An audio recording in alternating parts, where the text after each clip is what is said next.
প্রিয় দর্শকবৃন্দ, আসসালামু আলাইকুম। আশা করি সবাই ভালো আছেন। আজকের লাভ ক্ষতি বিষয়ক আমার 10ম লেকচারে আমরা লাভ ক্ষতির আরো বেশ কিছু শর্ট টেকনিক দেখবো আর কি। এখন যে শর্ট টেকনিকগুলো দেখবো এগুলো খুব সাবধানে লক্ষ্য করবেন এবং খুব ভালোভাবে অঙ্কগুলোকে দেখবেন।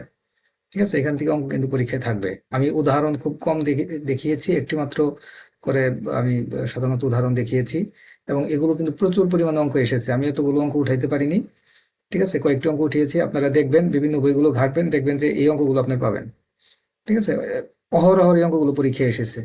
অঙ্কগুলো একটু যথেষ্ট কঠিন, কিন্তু শর্ট টেকনিকটি যদি আপনি খুব ভালোভাবে রপ্ত করতে পারেন, আশা করি লাভ ক্ষতি থেকে যে কোনো ধরনের অঙ্ক আসলে আপনারা সেটাকে খুব অল্প সময়ের মধ্যেই পরীক্ষায় সমাধান করতে পারবেন। ঠিক আছে, আমরা এখন যে টেকনিকগুলো দেখবো এগুলো খুব সতর্কভাবে লক্ষ্য করবেন এবং বাসায় খুব বেশি বেশি প্র্যাকটিস করবেন। এখান থেকে কিন্তু পরীক্ষায় অঙ্ক থাকবে। ঠিক আছে, চলুন আমরা আজকে যে টেকনিকগুলো নিয়ে আলোচনা করব সেখানে চলে যাই। সুপ্রিয় দর্শকবৃন্দ, আপনারা খুব সতর্কভাবে লক্ষ্য করবেন। আমরা এখন এখানে লাভ ক্ষতি বিষয়ক আজকের 24 নং সূত্র নিয়ে আলোচনা করব।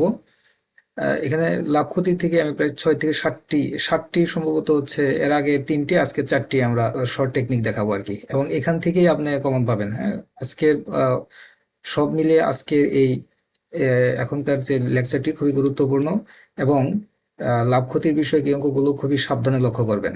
একটু ভুল হলেই আপনারা এই একটা থেকে আরেকটার সমাধান করতে যথেষ্ট কষ্ট হবে, সুতরাং এগুলো একটু বাসায় প্র্যাকটিস করবেন। আচ্ছা, আমরা এখন প্রথমে যেটা দেখবো আর কি, যে সূত্র নং 24-এ সংখ্যাযুক্ত পণ্য ক্রয় বিক্রয়ের ক্ষেত্রে আমরা চলুন দেখি পরীক্ষায় প্রশ্নটি কিভাবে থাকবে। পরীক্ষায় প্রশ্নটি আসবে এরকম ভাবে যে টাকায় 3টি করে লেবু কিনে টাকায় 2টি লেবু বিক্রি করলে শতকরা কত লাভ হবে। আমার আজকের লেকচারে এই উপরের হিডিং এর চাইতে অঙ্কের প্রশ্নটা কি আসবে এই বিষয়টা একটু দেখবেন আর কি। তো হিডিংটাতে একটু সমস্যা আছে, আমি এখানে খুব আহ, ভালো চিন্তা করতে পারিনি আর কি।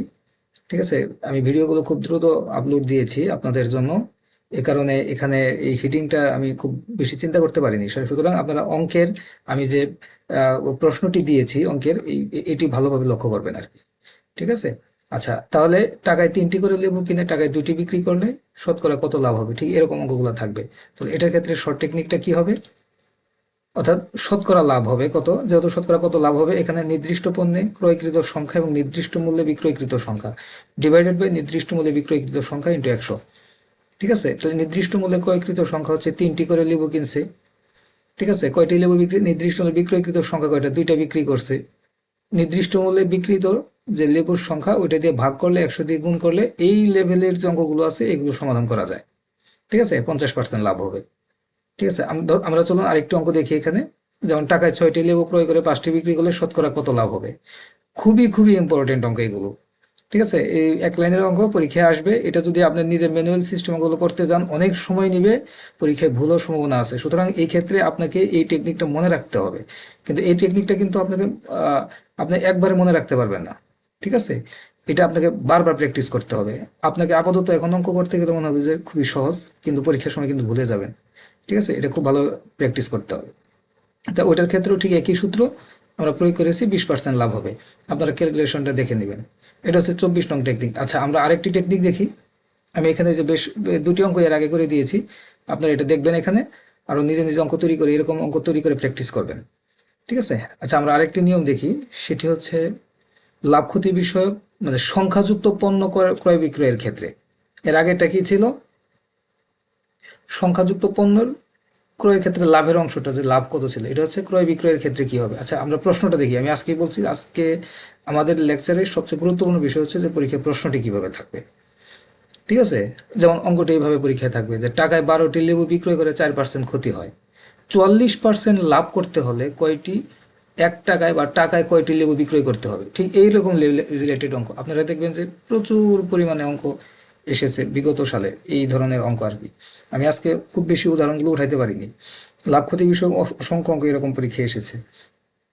টাকায় 12টি লেবু বিক্রয় করায় 4টি ক্ষতি হয় এবং 44% লাভ করতে হলে টাকা কয়টি লেবু বিক্রি করতে হবে। এক্ষেত্রে অঙ্কের শর্ট টেকনিক হচ্ছে শতকরা, মানে যেহেতু আমাকে লাভ করতে হবে, কয়টি লেবু বিক্রয় করতে হবে, তাহলে বিক্রিত পণ্যের সংখ্যা ডিভাইড ইন্টু 100 মাইনাস ক্ষতি আর 100 যোগ লাভ। এই যে আমরা হচ্ছে এই যে এখানে যেটা ক্ষতি হয়েছিল, বিক্রিত পণ্যের সংখ্যা কয়টি, টাকায় 12টি লেবু। আচ্ছা এখানে যে 12টা বিক্রিত সংখ্যা এবং ক্ষতি হয়েছে যেহেতু 100 মাইনাস ক্ষতি 100 যোগ লাভ 44, যেটা আর কি ক্যালকুলেশন করলে মানে 12 44 12 বার যায়, 12 8 12 96, সুতরাং উত্তর হচ্ছে 8টি। ঠিক আছে, এই অঙ্কটা কিন্তু অনেকবার পরীক্ষায় আসছে, ঠিক এরকম অঙ্কই পরীক্ষা দিয়ে দিয়েছে, সেক্ষেত্রে উত্তরটা 8 মনে রাখবেন। যদি এরকম দেখেন ডাইরেক্ট উত্তর 8। ঠিক আছে, এভাবে প্র্যাকটিস করে যাবেন। এখানে রিলেটেড সংখ্যা যদি অঙ্ক উল্টাপাল্টা করে দেয়, তাহলে আপনার কাটাকাটি করে যেটা উত্তর আসবে সেটা। ওকে, আচ্ছা 25 নং আমরা এখানে একটি অঙ্কই আমি দেখেছি। ঠিক আছে, আপনারা প্র্যাকটিস করবেন, নিজে নিজে অঙ্ক তৈরি করে প্র্যাকটিস করবেন। আচ্ছা, আমরা আরেকটি নিয়ম দেখি। এটা সূত্র নং 26, সংখ্যাযুক্ত পণ্য ক্রয় বিক্রয়ের ক্ষেত্রে। সংখ্যাযুক্ত পণ্য ক্রয় বিক্রয়ের ক্ষেত্রে সেক্ষেত্রে প্রশ্নটা কিরকম হবে? যেমন টাকায় 6টি ক্রয় করে টাকায় কয়টি বিক্রয় করলে 20% লাভ হবে। ঠিক আছে, তাহলে 1 টাকায় 6টা ধরে কয়টা বিক্রয় করলে 20% লাভ হবে। এই ধরনের অঙ্কের ক্ষেত্রে, সমাধানের ক্ষেত্রে আপনাকে বিক্রয়কৃত পণ্যের সংখ্যা, ক্রয়কৃত পণ্যের সংখ্যা ইন্টু ক্রয় মূল্য ইন্টু 100 গুণন বিক্রয় মূল্য যোগ 100 যোগ লাভ। তাহলে এটা এখানে আমরা কি দেখুন, তাহলে ক্রয়কৃত পণ্যের সংখ্যা কয়টা? 6টা। আর ক্রয় মূল্য কত? টাকায়, মানে 1 টাকায় ধরছে, কেন 1। ঠিক আছে, 100 গুণন বিক্রয় মূল্য, বিক্রয় মূল্য কত? এই যে টাকায় কয়টা, মানে 1 টাকায় কয়টা, তাহলে 1। লাভ হচ্ছে 20%, 100 যোগ 20, ক্যালকুলেশন করেন। 6 120-এর মধ্যে 20 বার যায়, 5 20 100, সুতরাং 5টা। আচ্ছা, আমরা এই রিলেটেড অঙ্ক আরেকটা দেখি। সেটা হচ্ছে কি, যেমন টাকায় 4টি করে কমলা কিনে 24 টাকায় কয়টি কমলা বিক্রি করলে 20% লাভ হবে, আর আগের অঙ্কটার মতো ঠিক। ঠিক আছে, তাহলে শর্ট টেকনিক হচ্ছে ওইটাই। তাহলে ক্রয়কৃত পণ্যের সংখ্যা হচ্ছে 1টি, ক্রয় মূল্য হচ্ছে 4 টাকায়, একটা ধরছে। তাহলে 24 গুণ বিক্রয় মূল্য কয়টা? টাকায় 24 টাকায়, বিক্রয় 24, 100 যোগ 24, কাটাকাটি 4 24 মধ্যে 6 বার, 24 120 মধ্যে 20 বার, 20 100-র মধ্যে 5 বার যায়, হচ্ছে 5। ঠিক আছে, এরকম রিলেটেড অঙ্ক আসছে। এই যে আমরা এখানে বেশ কয়েকটি উদাহরণ দিয়ে দিয়েছি, এগুলো বিভিন্ন চাকরির পরীক্ষায় এসেছে, আপনারা বাসায় প্র্যাকটিস করবেন। ঠিক আছে, এটা এক ধরনের নিয়মগুলো। আমরা আরেকটি নিয়ম দেখি, সূত্র হচ্ছে 27, ক্রয় বিক্রয় ক্রয় এরূপ ক্ষেত্রে ক্রমিক সংখ্যা যদি থাকে, তাহলে সেই ক্ষেত্রে কেমন হবে? চলুন দেখে আসি প্রশ্নটি কেমন হবে। প্রশ্নটি আসবে হচ্ছে এরকম, টাকায় 4টা ও টাকায় 6টি ধরে সমান সংখ্যক পেয়ারা কিনে টাকায় 5টা বিক্রয় করে শতকরা কত লাভ বা ক্ষতি হবে। এটার ক্ষেত্রে শর্ট টেকনিক হচ্ছে, এটার সবসময় ক্ষতি হবে, মনে রাখবেন। এই ধরনের অঙ্কের ক্ষেত্রে, মানে ক্রয় বিক্রয় ক্রয়, মানে এরকম যদি ক্রমিক সংখ্যা থাকে, যেমন টাকায় 4টি ও 6 টাকা, টাকায় 4টি ও টাকায় 6টি ধরে সমান সংখ্যক পেয়ারা কিনে টাকায় 5টা বিক্রি করলে শতকরা কত লাভ বা ক্ষতি হবে। প্রশ্নটা এরকম থাকবে, লাভ বা ক্ষতি হবে, কিন্তু উত্তর সবসময় ক্ষতি হবে। উত্তর সবসময় ক্ষতি হবে। ঠিক আছে, ক্ষতির সমান 100, টাকায় যতটি বিক্রয় করা হয় এটা স্কোয়ার করলে হয়ে যাবে। ঠিক আছে, 100, ঠিক আছে, উপরে সূত্র অনুযায়ী 100, টাকায় যতটি বিক্রয় করা হয়, যতটি মানে কয়টা? এই যে 5টা বিক্রয়, 5কে স্কোয়ার করে দিবেন, 25 4%। এই অঙ্কটা যদি আপনি করতে যান 2 পেজ যাবে, 2 পেজ লাগবে আর কি। তা পরীক্ষার সমাধান করতে 10 মিনিট সময় লাগবে। সুতরাং আপনি যদি শর্ট টেকনিকটি মনে রাখেন, তাহলে অঙ্কটা আপনি 30 সেকেন্ডের আগেই শেষ করতে পারবেন। ঠিক আছে, আমরা আশা করি আপনারা বিষয়টি বুঝতে পেরেছেন।